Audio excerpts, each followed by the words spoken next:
1 week ago, I set out on a very, very dangerous journey. Well, okay, it's not actually all that dangerous. It's mostly just stupid. Like, really, really stupid. Yeah, stupid. If you missed the introduction video, you can check it out right here. It's also going to be linked in the description. In short, what I'm doing is an ultimate Ironman, where I Ironman Chapter 1 of Fire Emblem 1, Ironman Chapter 1 of Fire Emblem 2, so on and so forth until eventually I get to the last chapter of every single game, and hopefully haven't lost absolutely everything by that point.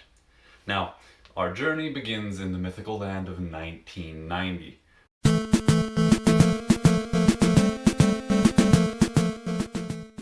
You know, I gotta be honest, as much as I like to say that this game is aged badly, I think playing it on a console makes it a lot more bearable, because it's really not that bad.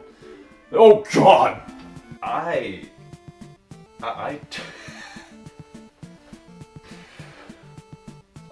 don't know how they managed it. I mean, honestly, it's just impressive.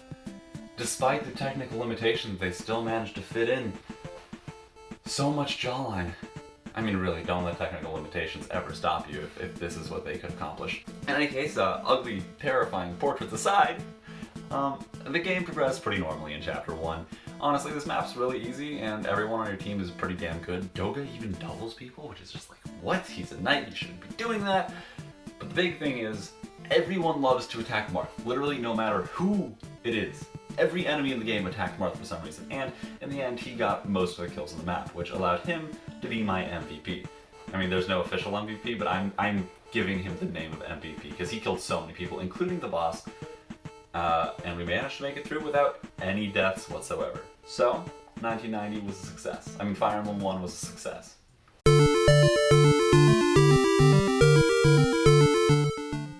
That brings us to Fire Emblem Gaiden, which brings us the first real roadblock of the game. First things first, the controllers. The biggest problem with playing on console is this, the controller. I mean, even doing that, just pulling it towards me at all, is a dangerous game because they're like 3 feet long, and if you pull too hard, it will reset the console. And that has happened to me twice. But that's just a minor annoyance. It only caused problems for me once when I accidentally moved the console too hard and it reset before I forgot to save, but that doesn't matter, it only hurts my soul a little bit. The second roadblock is a lot bigger. See, I actually had to condense this part for Gaiden because it's got so many maps, so I ended up doing the first map, second map, and the Thieves' Shrine all at once. And things were going great. I got Cliff up to level 3, I got Tobin up to level 3, everyone was ready to promote. And when I got to the shrine, I realized I can't read Japanese. Yeah, and apparently Google Translate doesn't do a great job either, because that's what I tried to do. You can take a picture, have it translate. Did not work at all.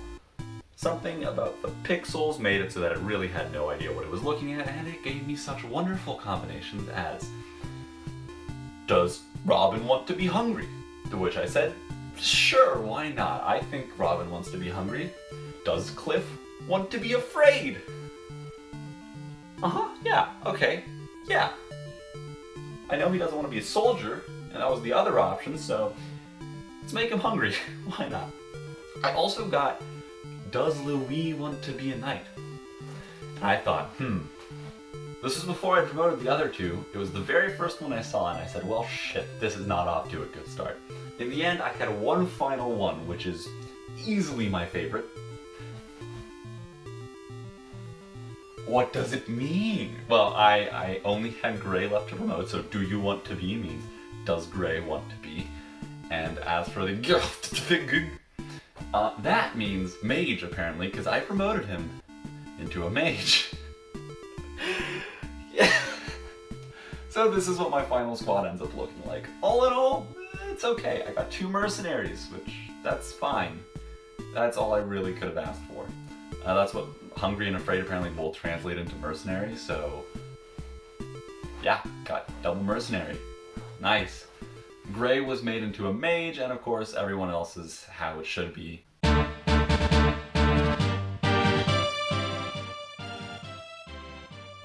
Well, okay. I really think that this is where Fire Emblem games start to get polished, and one key example of this is if you visit the armory, Jawline Boy is gone. Rest in peace, Jawline Boy. But now we have Turban Boy, and he looks very chill. So honestly, he's got a better design than half this cast. The second thing I noticed about Fire Emblem 3 is that the animations are, oh god, the animations. See, I sat there forgetting to turn off animations and I attacked with Doga. And then I sat and waited for another 15 seconds because this is what his animation looks like.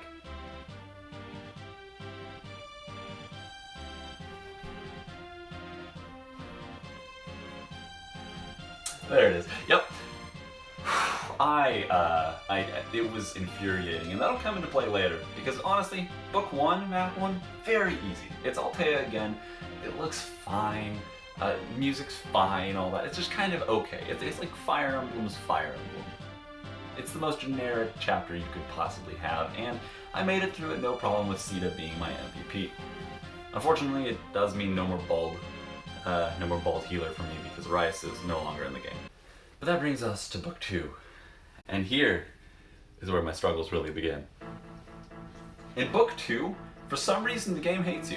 Just at every single turn, it hates you. Let's look at the map, okay? This is a small map. It should be nice and quick, right? Wrong. Dear God, so wrong. The key is to look at that spot right there. A fort surrounded by 2 mountains on either side. Half of your cast cannot walk past that point. Your healer, Drow, as well as your 2 archers cannot walk past this point, and that's where almost every enemy in the map is. What's the deal with that? I don't know. Also, all of your cavaliers, of which you have 4, you have to dismount them. The only unit that by default can walk over that is Marth. So I ended up marching my people once I made it to that point, one by one, and then Marth got stuck because I couldn't back anyone out. Because again, their movement is crap in that area. It's mountains and a fort. Like, you don't move quickly through that. So Marth got stuck, and I suffered my first reset of the run. Then on the reset, I got a chance to use something new to my advantage. Cecil. I never realized this, but the weapon level required for Silver Lance is really, really low. As in, like, level 7. Which means Cecil at base can actually use it, and Aaron is pretty much useless. Like, this guy's already a piece of shit. One of the only things he's got going for him is his slightly higher strength base and his Silver Lance, and he doesn't have that now. So I just replaced him with Cecil, who also was slapped on the choke point and ended up killing most of the enemies because she got like 17 crits. It was absolutely beautiful. And in the end, she looks like this. She got a lot of level ups. It was insane. I made it through the map. In the end, Lawrence explodes himself, and with that, Fire Emblem 3 Book 2 is done, and I suffer the first reset of. And now we move on to Fire Emblem 4. I did the math for this. There's, I think, 44 castles in this game, so I had to condense some so that it wouldn't be over 40 parts, which is my limit. That meant that I did all of the prologue today, which means 2 castles. It was a pretty long ordeal. But honestly, it's kind of the most generic map. There's not too much going on, not too much to say. I think the biggest thing is I made Arden useful?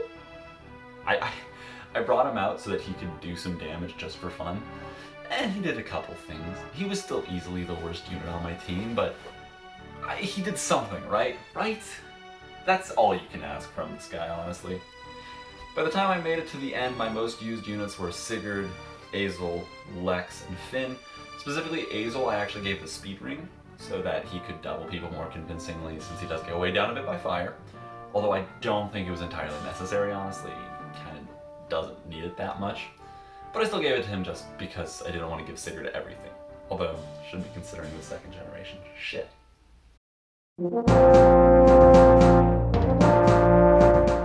Brings us to the first game that I am actually scared about. Thracia 776. Now, when I actually went into this, I was planning on doing a stream. I had this whole layout figured out. You'll notice the chapter title right here is Pooji to the Rescue, or something to that effect. I think it's like Pooji Carry, because I was like, dude, it's the Pooji.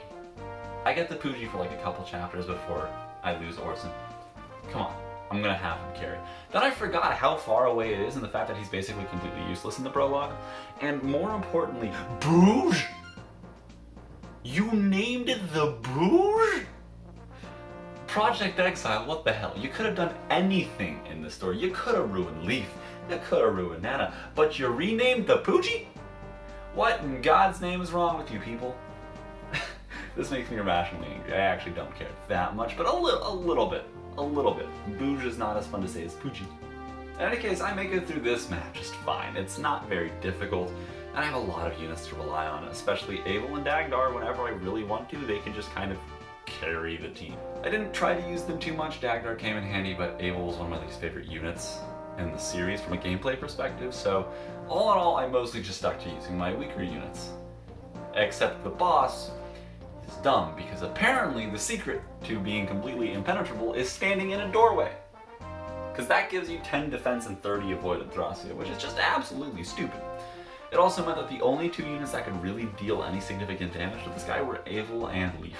And I was getting tired of waiting around for Leaf, because he did like 10 damage, and then Wiseman would heal like half of that, right? So it was taking too long, and he would miss every once in a while, so I just killed him with Abel. Straight up. And that was the end of chapter 1.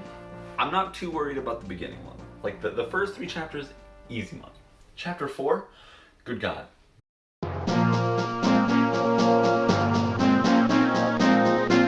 And now on to Fire Emblem 6 hard mode, which for those of you who don't know, I'll probably make a full-on video about it someday. Fire Emblem 6 hard mode is my least favorite Fire Emblem game, period. I hate it.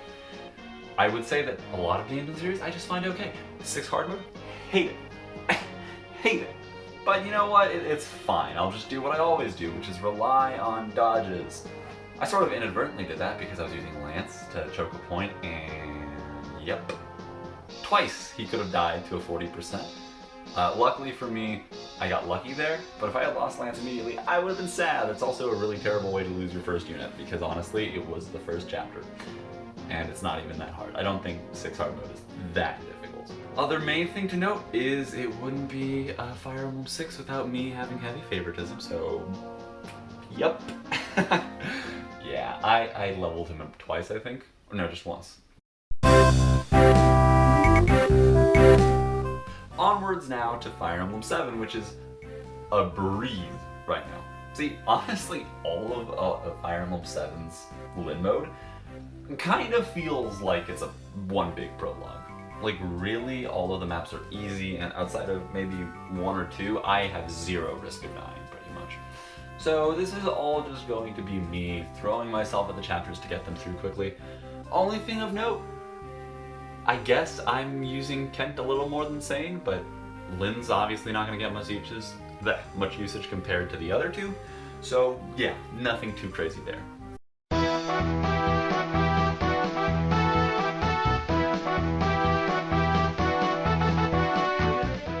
Now Sacred Stones. See, this game isn't that concerning to me. I think it's one of the easiest in the series, honestly. And yet I still almost died in the prologue. It was really improbable, but what almost happened was I got hit by a 41%, 14% crit with the rapier, and then a 41% hit. If that had happened, I would have died. The odds of it happening, 0.7%. I don't think that one's on me there. Luckily, I did manage to dodge the second one, so Crisis was averted, and I made it to chapter 1 no problem, which was basically Seth doing the heavy work, because holy... I forgot, by the way, how ridiculous Seth is. I did an Ironman of Fire Emblem recently, and I banned Seth on principle, and this is why. What the hell were the developers thinking? This is hard mode. This is supposed to be a challenge. And Seth does this? It's insane. Absolutely stupid.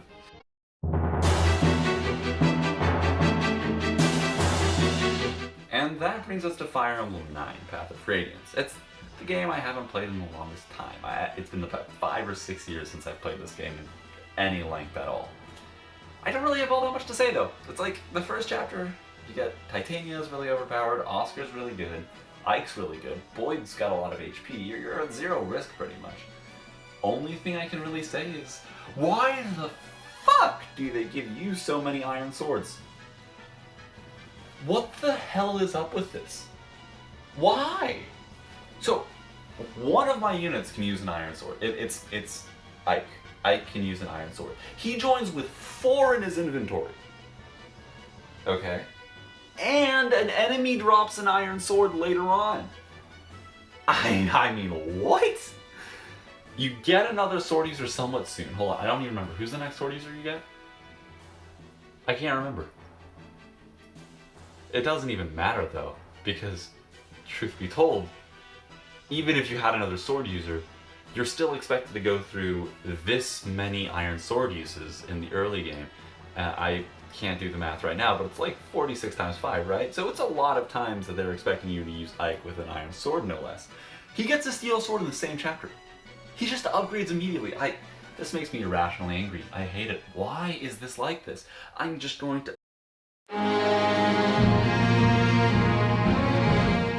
Okay, let's pause for a minute. Radiant Dawn. This is what I'm talking about. You know, not super easy. There's still a lot of difficulty, but you gotta stretch it a little bit. But you know what? It's still the early game, so it's still a little easy, right? Radiant Dawn Part 1 is fantastic. I really, really like it. And it's been a while since I've played it, so I've kind of forgotten that. Especially Chapter 1 really just pushes you to your limits. Prologue, Edward Solo, basically. The dude bodies pirates. Like, he eats them for breakfast. He gets a lot of level ups, and then Chapter 1 hits, and then I really had to strategize carefully in order to make sure none of my units died, and I still made it within the time limit. It was fantastic. Honestly, this was probably the second most fun chapter of the beginning part of the run anyways. I loved it. And of course, I managed to make it through without a single unit loss, which actually is pretty difficult. Unfortunately, I had so much fun with it, I don't really have anything witty to say other than, I guess, Micaiah.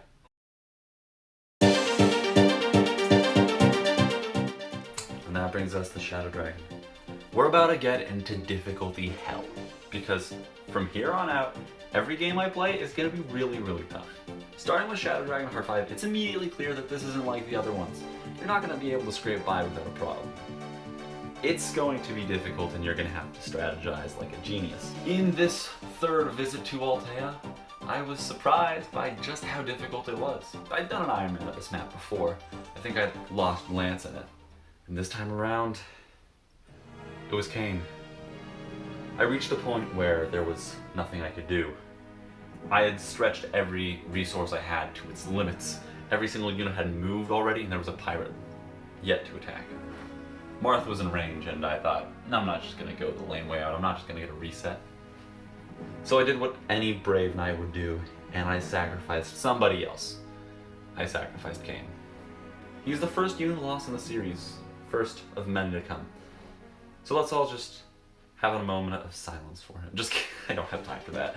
I made it through the rest of the map, basically without trouble. I mean, there was definitely some hard moments against Gazak, but since he doesn't have a ranged weapon, I can just kind of pew until he dies, basically. In the end, Marth gets the final kill, and I make it through that chapter with one extra bald bro in tow.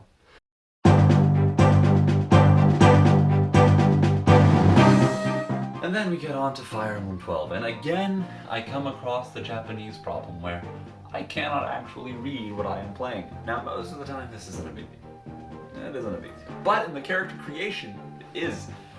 I was able to figure out how to choose the perks I wanted, so I forget exactly what my setup was, but I made him basically pretty tanky because he's a knight. And then it came to the character creation. I thought, surely they'll have some English characters, right? No, they don't. So I just looked for the most universal constant that I could find, and I found 3 that really capture humanity's struggles: love, general confusion, and Afros. In any case, I sort of cheated here because I had already started Fire Emblem 12 recently on Hard 3, and truth be told, I did not want to do all 8 prologues again because that takes a lot of time, so I just picked up where I left off, which means I cheated through Chapter 1. Yeah. But that's actually a good thing, because truth be told, if I hadn't, Chapter 1 would have just been a cesspool of blood. There was just endless deaths there. So I sort of cheated, but I have a grace period for this game because in my opinion it is the hardest game that I'm playing. Give me a break on this one, and in Chapter 2 things get legit. Things get actually tough.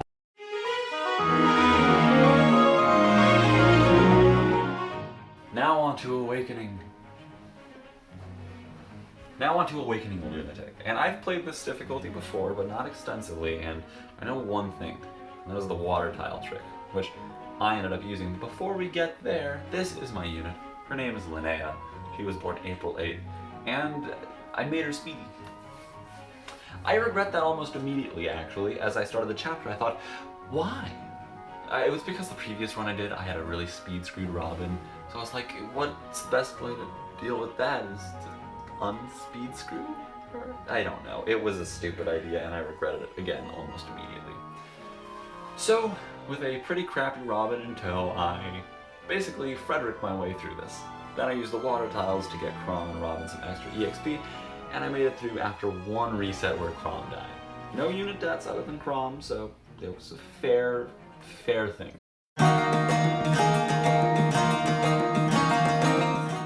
Now we get to Fates, which gives me Road Split Hell, another ring of hell for me to deal with. I made 3 different lords, one for each run. This is Alice. She was born on April 20th. Something I didn't realize is that April 20th is Weed Day! Yay! See, I knew that obviously, I just kind of forgot while I was creating the characters until after I made my 3rd one. So now all of them are potheads, and I guess someone's happy. In any case, we then have Ken. I tried to stay somewhat consistent with the names because he's the Hoshido one, right? Sort of ambiguous name. Could go for Asian, could also go for European. In any case, he's the most generic looking. I'm pretty sure I've had one that looks exactly like him before. And the final one is John Period, who is a knight. Now, John Period is the kind of guy that you invite to parties and immediately regret inviting to parties. Yeah, John Period is the kind of guy who exists. Yep, I played through the first 3 chapters of Fates so many times. It drove me insane, honestly. Because the first 2 barely count, they're both basically prologues, and the 3rd one only sort of counts. I would have just gone straight to the Branch of Fate, but guess what? It doesn't let you choose a difficulty if you do that, which is colossally stupid, honestly. So I just went back to the beginning, played it through 3 times, and each time it looked basically identical. And then we get to Echoes, which after this hell of rather difficult games, is going to be the nice breather, the one that you're just like, oh, this is nice and easy. But there is a problem with Echoes, and that is, it's huge, okay?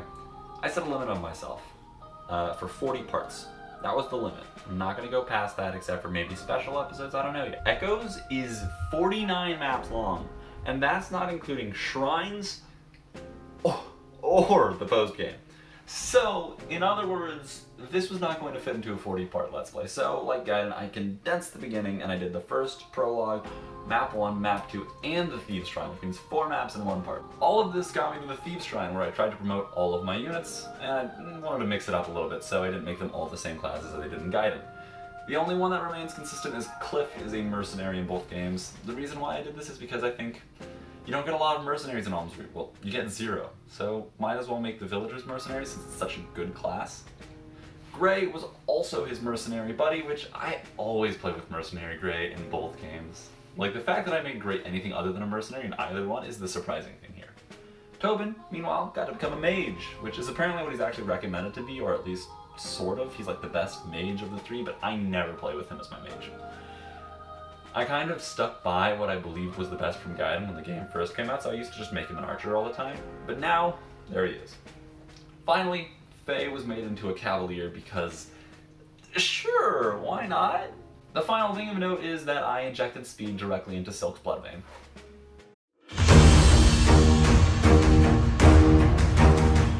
And finally, this adventure is almost over. 3 houses.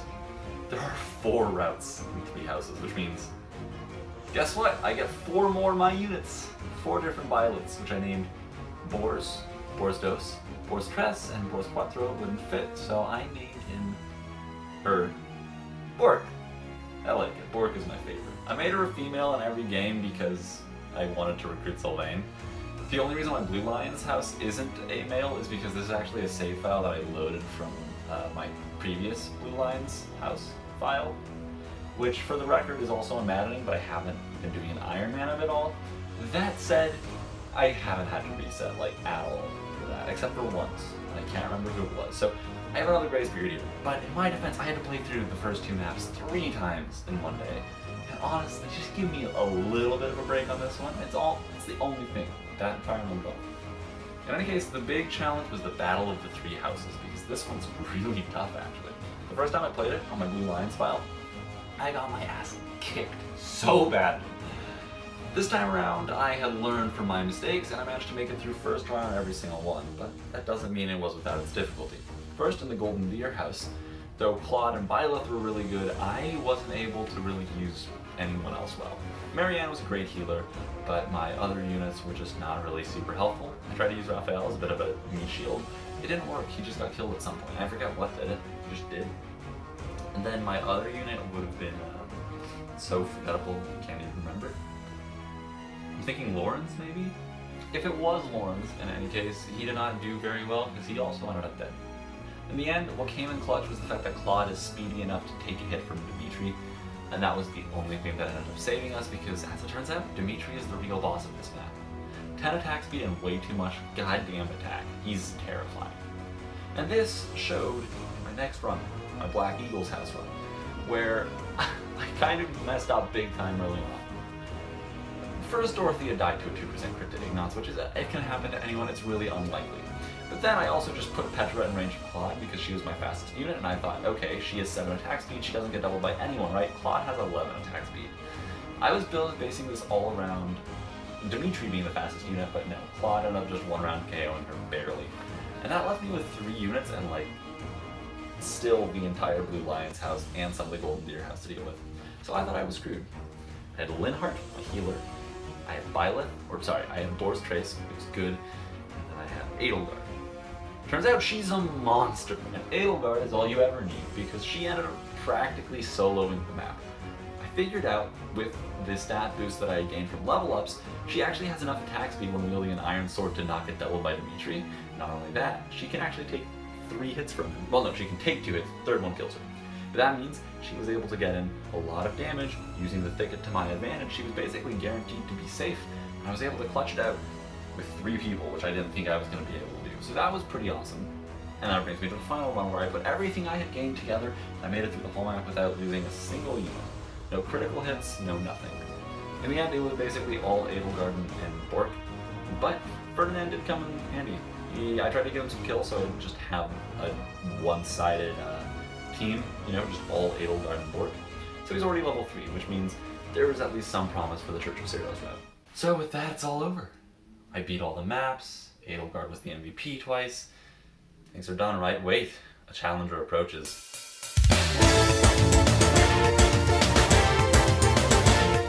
The game that I mentioned, my special game, is the Game Boy Color bootleg, which I love with a passion. If you go back to my channel and look at my older videos, about 2 years ago I did a playthrough of this game. Did not go very far, but I still love it, and I played a lot further on my own time. I actually had a video that had about 1,500 views of this. It got taken down for some reason. So that explanation's kind of out the window. I ended up streaming this on my channel though. If you want some explanations, you can go there. It wasn't the most interesting stream, I'm afraid, but in short, this game is beautiful. It's actually casual mode, so Ironmaning seems really difficult, but basically if the unit gets killed, I'm just gonna not use them. I think I better just make a full video on why this game is so beautiful and all of the little caveats it has to the normal Fire Emblem rules. But before I get, since I obviously don't have one of those right now, basically all you need to know is this game is arguably the most unique game on this list. When you level up, you get the choice between 4 stats. There's skills, except instead of just being a trigger percent thing, it requires skill points to use. You can level up skill points so that eventually you can use more. As you level up, you gain more skills. All these things which were honestly kind of ahead of their time, and you can find it in that game. It's really great and surprisingly ahead of its time for a game released on the Game Boy Color in 2002. I got to visit Altea one more time because this game's first chapter takes place in Altea again. Why? Why? It's okay though, because this map is small, easy to deal with. ultimately, I made it through, no problem, no deaths. I did have one close call with Halvan, who is like my second best unit, and I almost got him killed, so that would have really sucked. But in the end, I made it through no problem, and the boss is super easy to kill. I literally got like 2 free level ups with Ronan just because he can hit and the guy doesn't even heal. In the end, I believe I gave the kill to Halvan just because he's going to be a really good unit to have early game. And that brought me to Chapter 2 where, oh god. Thank you guys for watching. Just a couple quick things before I end off for the night. I know I said part 1 would be coming on Saturday, but I have a new schedule that is a lot more reasonable that I should be able to keep. Basically, every 9 to 10 days should be a new part. This Thursday I posted. The next one is going to be on Sunday in 9 days. After that, it's going to be 10 days to Thursday, so on and so forth. Basically, Sunday, Thursday, every other week. I simply realized that playing this much Fire Emblem and editing a 30-minute video all in 1 week is really difficult to balance with my everyday life, so this is going to be a lot better for me, and it's going to be a lot more manageable and consistent. Other than that, I'll be having a poll basically every part, possibly even more. This week I have 2. First off, who do you want to get the Villager Forks in Shadows of Valentia? You can only vote for one person, but I'll tally up the top 3 results, and that's going to end up being the 3 people who get it, and I'll later on figure out what to reclass them into. Second of all, go ahead and vote on what to reclass Jagan into, because Hard 5 wasn't challenging enough. All of these changes will be going into effect in Part 2. One last thing, I'll be streaming Chapter 2 of Thracia, Binding Blade, and Blazing Blade tomorrow around 2 p.m. Pacific Standard Time. On Saturday, I'll be streaming Path of Radiance, Radiant Dawn, and the Game Boy Color bootleg around 1 p.m. Pacific Standard Time. And outside of that, have a good day, and I'll see you next time.